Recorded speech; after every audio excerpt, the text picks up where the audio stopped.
Here's a really quick review of what I think is one of the best value controllers on the market today. 8bitdo only advertises it to work with Windows and Android on the box, but I tested it out and it worked flawlessly with the Steam Deck, the Switch 2, and the Xbox Ally.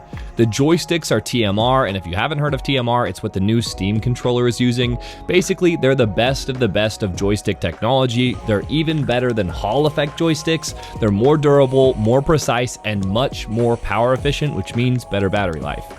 It also has Hall effect triggers that are smooth and responsive with a switch on the back to turn them into hair triggers, which is better for first-person shooters and some other games. The bumpers are super clicky and have that addicting click that makes me just want to keep pressing them just because it feels good. The D-pad has a great click and it feels a bit membrane-y. It also has back paddle macro buttons and trigger macro buttons, which I've actually never used before in a controller, and I love them. You can customize all of those macro buttons on the controller itself. You don't need to use any custom software, which is so cool, and it's super easy. If you wanted to make L4Y, for example, you just hold L4 and Y and then hit the square button, and that's it. L4 is now Y. It's super simple and intuitive, and I love it.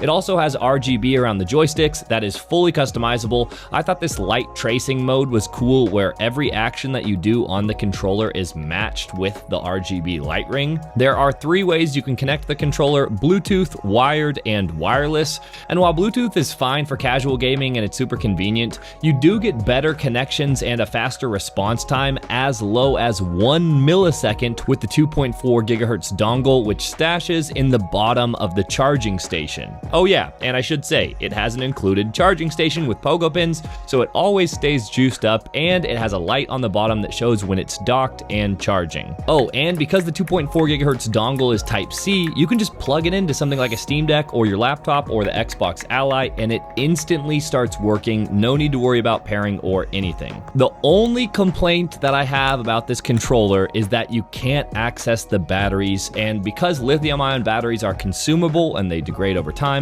I would much rather be able to easily replace the batteries. That being said, battery life is great at over 20 hours per charge, so it's a relatively minor gripe. If you want to check out the 8bitdo Ultimate 2, I'll leave it linked below. See you guys.